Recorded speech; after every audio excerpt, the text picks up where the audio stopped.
पिता पुत्र पवित्र आत्मा के नाम पे आमीन आमीन आमीन आमीन।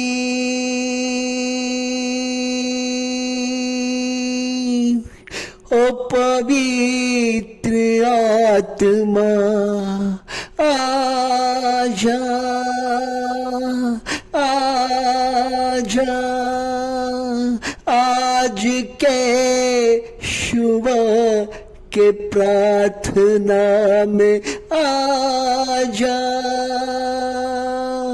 आजा। ओ पवित्र आत्मा, ओ यीशु का आत्मा आजा आजा, आज हमारे प्रार्थना में आजा, आज हमारे प्रार्थना में आजा। ओ पवित्र आत्मा, ओ चमत्कार करने वाला है आत्मा, ओ मनुष्यों को नया जीवन देने वाला आत्मा, मनुष्यों के स्वभाव को बदलने वाला आत्मा, शांति देने वाला आत्मा, चमत्कार करने वाला आत्मा आजा। आज हमारे प्रार्थना में, आज सुबह के प्रार्थना में आजा। ओ स्वर्गदूत आजा, आज हमारे प्रार्थना में आजा, आज हमारे प्रार्थना में आजा, आज हमारे प्रार्थना में आके हमें पवित्र आत्मा से भर दे, हमारे लोगों को पवित्र आत्मा से भर दे। ओ पवित्र आत्मा, ओ पवित्र आत्मा, ओ यीशु का आत्मा आजा आजा आजा आजा। जब तक आप नहीं आएंगे हम प्रार्थना नहीं कर सकते हैं। मूसा ने कहा जब तक आप नहीं जाएंगे मैं आगे आगे नहीं चलूंगा, जब तक आप मेरे संग नहीं रहेंगे मैं कुछ भी नहीं करूंगा। ओ पवित्र आत्मा आजा, आज मेरे प्रार्थना में आजा, आज हमारे प्रार्थना में आजा। हमारे लोग जो इस विश्वास पे इस चैनल को सब्सक्राइब किया है, इस विश्वास पे जो चैनल को लाइक किया है, पसंद किया है, कमेंट्स किया है, उनके परिवार के लिए, उनके बाल बच्चे के लिए, उनके घर के लिए प्रभु उनका जीवन बदल, उनके घर में आशीष बरसे पिता परमेश्वर, उनके घर में शांति आए पिता परमेश्वर। हे प्रभु जी, हे प्रभु जी, हे प्रभु जी, आज हमारे प्रार्थना में आइए। आपने पिता परमेश्वर, आपने पिता परमेश्वर दुष्ट आत्मा को छुटकारा दिया।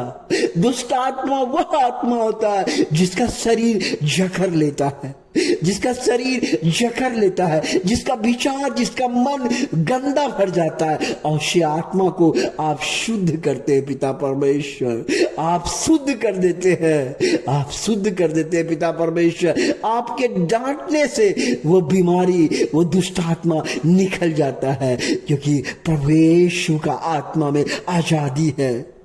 इसलिए प्रभु यीशु मसीह इस संसार में हमें आजाद करने के लिए आए हैं, गुलामी से निकालने के लिए आए हैं, और कहते हैं कि हे बोझ से दबे वो लोगों मेरे पास आओ, हे बोझ से दबे हुए लोगों मेरे पास आओ, मेरे पास आओ।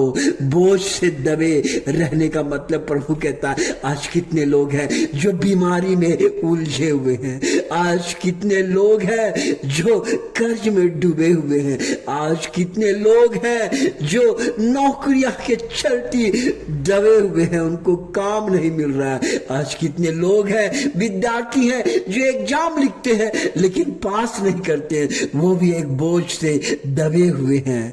आज कितने लोग हैं जो अपने रिश्तेदार से दबे हुए हैं, रिश्ता टूट रहा है, वो भी दबे हुए हैं। आज कई लोग हैं जो दबे हुए हैं। प्रभु यीशु मसीह कहते हैं हे बोझ से दबे हुए लोगों मेरे पास आओ, मेरे पास आओ, मेरे पास आओ, मैं तेरे बोझ को उठाऊंगा, मैं तेरे बोझ को हल्का करूंगा। क्यों प्रभु यीशु मसीह ऐसा कहते हैं कि मैं हल्का करूंगा? क्योंकि हल्का संसार में कोई नहीं कर सकता है, कोई हल कर ही नहीं सकता है। कोई नहीं हल कर सकता है, सिर्फ प्रभु यीशु महाराज के अलावा। इसलिए कहते मेरे पास आओ, मेरे पास आओ, मेरे पास आओ, मैं तुझे आजाद करूंगा, मैं तुझे गुलामी से छुटकारा दिलाऊंगा, मैं तेरे बोझ को ढोऊंगा, मैं तेरे बोझ को ढोऊंगा। क्या तुम नहीं जानते कि कलवरी क्रूस में मैंने अपने शरीर के लहू को बहाया है तेरे बोझ के पापों को हटाने के लिए, तेरे पापों को मिटाने के लिए। अब सवाल है पाप क्या होता है, जान लीजिए। सीधी भाषा में आपके कपड़े गंदे हो जाते हैं तो आप क्या करते हैं, आप सरफ से धोते हैं, वो गंदगी निकल जाता है। वे मनुष्य का, हमारे शरीर का गंदगी पाप है। हम कितना गंदा काम करते, उस पाप के लिए हमें प्रभु यीशु मसीह से कहना है, प्रभु हमारे पाप को धो दीजिए। उन्होंने आपके पापों को लहू से धो दिया है, लहू से धो दिया है। आनंद मनाइए, आप शुद्ध हो गए हैं, आपके परिवार, आपके बाल बच्चे शुद्ध हो गए हैं, आपका जीवन बदल रहा है। परमेश्वर कहता है मैं तुम्हारे जीवन को बदल दूंगा, चिंता मत करो। मैं तेरे परिवार के हर दुखों को खुशी में बदल दूंगा। हम तुम्हारे परिवार के हर बीमारियों को जीवन से निकाल दूंगा, हर कष्टों को मैं दूर कर दूंगा, क्योंकि मैं तेरा परमेश्वर, आशीष देने वाला परमेश्वर, मैं तेरे घर में अभी आ रहा हूं, तेरे परिवार में आ रहा हूं, तेरे बाल बच्चे के पास आ रहा हूं, तेरे परिवार को मैं छूऊंगा, शांति दूंगा, दया करूंगा। इसलिए प्रभु यीशु महाराज हमें कहते हैं संत मत्ती अध्याय 6 में 6 का 24 से 34 में कहते हैं, इस प्रकार कहते हैं कि मैं तुम लोग से कहता हूं कि चिंता मत करो, ना अपने जीवन निर्वाह की कि हम क्या खाएं, और ना अपने शरीर की कि हम क्या पहने। क्या जीवन भोजन से बढ़ के नहीं है, क्या शरीर कपड़े से बढ़ के नहीं है। प्रभु यीशु महाराज कह रहे हैं कि तुम क्यों चिंता करते हो। चिंता एक शब्द जो बहुत बड़ा शब्द है।